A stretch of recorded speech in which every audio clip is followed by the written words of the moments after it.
Hi friends, welcome to Karad Brain channel. இன்னைக்கு நம்ம என்ன வீடியோ பார்க்க போறோம்னா basics of RCC design sequence. இந்த வீடியோ மெயினாக போடுறதுக்கு ரீசன் வந்து என்னென்னா நிறையா ஃப்ரெண்ட்ஸ் கேட்டிருந்தாங்க.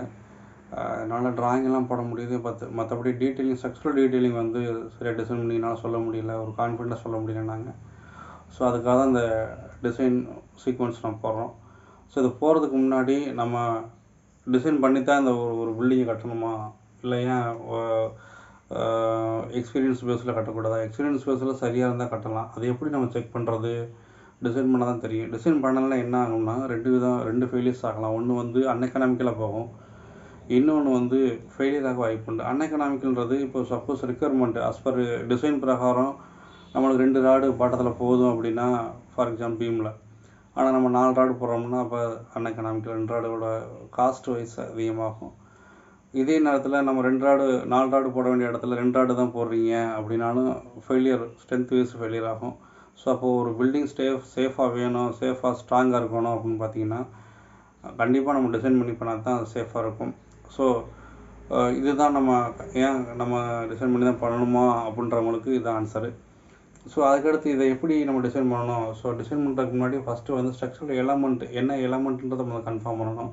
ஃபார் எக்ஸாம்பிள் நம்ம எப்போவுமே டிசைன் வந்து ஃப்ரம் டாப் டு பாட்டம் வருவோம். ஸோ இப்போ பொதுவாக ஸ்ட்ரக்சர்ஸ் வந்து பார்த்திங்கன்னா 2 விதமாக பிரிப்பாங்க. ஒன்று வந்து சூப்பர் ஸ்ட்ரக்சர், ரெண்டாவது வந்து சப் ஸ்ட்ரக்சர். எபோவ் கிரவுண்ட் லெவலுக்கு மேலே இருக்கிறது சூப்பர் ஸ்ட்ரக்சர், பிலோ கிரவுண்ட் லெவலுக்கு கீழே இருக்கிறது சப் ஸ்ட்ரக்சர். எபோவ் கிரவுண்ட் லெவலுக்கு மேலே வர்றது நம்ம என்னென்ன சொல்லலாம்னா எலமெண்ட், என்ன ஸ்ட்ரக்சர் எலமெண்ட், ஸ்லாபு, பீம், காலம். தென் சப் ஸ்ட்ரக்சர் வந்து பார்த்திங்கன்னா ஃபூட்டிங் வந்துடும் கிரவுண்ட் லெவலுக்கு கீழே. ஸோ இந்த எலமெண்ட் எல்லாத்தையும் நம்ம என்ன பண்ணணும், நம்ம டிசைன் பண்ணணும். டிசைன் சீக்வன்ஸ் எப்போவுமே ஃப்ரம் டாப் டு பாட்டம் எடுப்போம். ஆனால் கன்ஸ்ட்ரக்ஷன் ஆக்டிவிட்டீஸ் பார்த்திங்கன்னா ஃப்ரம் பாட்டம் டு டாப் போகும். ஸோ இப்போ ஒரு எலமெண்ட் ஃபார் எக்ஸாம்பிள் பீம் எடுக்கிறோன்னு வச்சுக்கோங்களேன். அப்போ அந்த எந்த ஒரு எலமெண்ட்டாக இருந்தாலும் அதுக்கு முதல் லோடு கால்குலேஷன் மஸ்ட். ஸோ லோடை பொறுத்தளவில் பார்த்திங்கன்னா நிறைய டிஃப்ரெண்ட் வெரைட்டிஸ் லோட்ஸ் இருக்குது.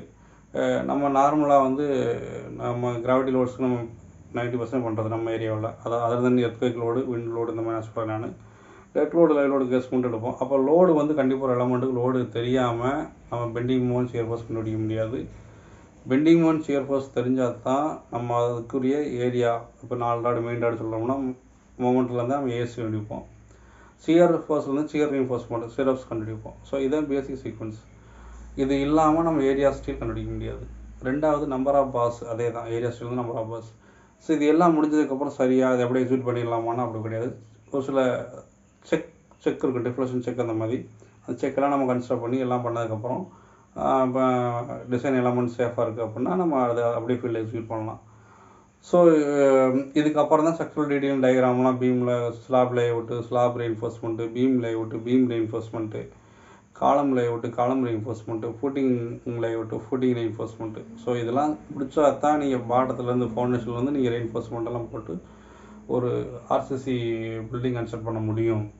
ஸோ இதுதான் டிசைன் சீக்வன்ஸ். ஸோ அப்போ அதனால் வந்து ஒரு பில்டிங் கன்ஸ்ட்ரக்ட் பண்ணுறீங்க அப்படின்னா ஒரு அப்ராக்சிமேட் மெத்தடில் எந்த ஒரு ரெயின்ஃபோர்ஸ்மெண்ட்டும் போட்டுறாதீங்க. நாளைக்கு அது பெரிய ப்ராப்ளத்தில் கொண்டு விடும். ஸோ அதனால் வந்து பில்டிங் சேஃபாக இருக்கணும் அப்படின்னா கண்டிப்பாக நீங்கள் டிசைன் பண்ணி தான் பண்ணணும்.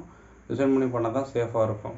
ஸோ கம்மிங் ஃபியூச்சர் வீடியோஸில் நம்ம எல்லாமே வந்து ஒவ்வொரு எலமெண்ட்டையும் தனித்தனியாக டிசைன் பண்ண போகிறோம். அந்த எலமெண்ட்டை எப்படி IS 456 என்னென்ன ப்ராப்பர்ட்டிஸ் கொடுத்துருக்காங்க, அது என்னென்ன கன்சிடர் பண்ணணும், SP34 என்ன கன்சிடர் பண்ணணும், ஸோ எல்லாமே நம்ம ஃபாலோ பண்ண போகிறோம். அதுக்குரிய எக்ஸல் சீட் நம்ம ரெடி பண்ணி தர போகிறோம். தேங்க்ஸ் ஃபார் வாட்சிங். கரெக்டாக புரியலாம்.